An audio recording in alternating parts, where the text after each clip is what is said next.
What's happening, everyone? Back on tutorial number 5. This is actually going to be another real quick tutorial here. We're just going to go over comments, single line and multi-line comments.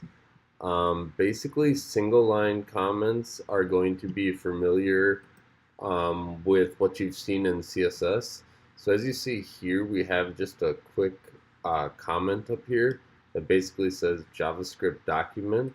These two forward slashes here are what are giving it the comment.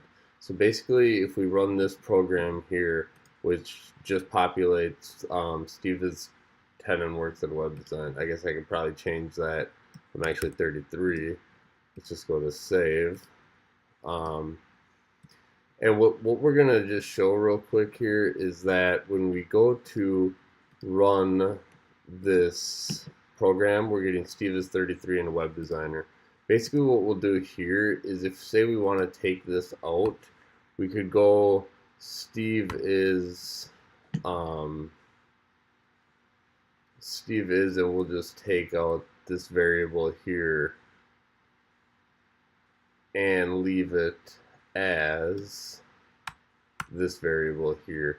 And basically what we've done is commented out our 3 here, and what we'll see is when we go to save and we'll put the files back on the server, going back, we can see that it just says Steve is a web designer.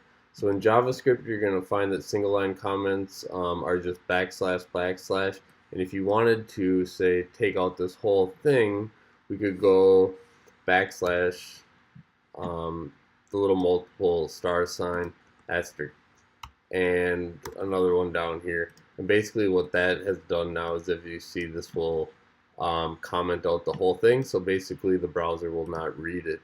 And that's the point of comments, is that you're able to put in a few notes that other developers will be able to follow. You're also able to take out code. As you see, it did not run now. And you'll be able to kind of not delete stuff, but be able to remove it from being displayed.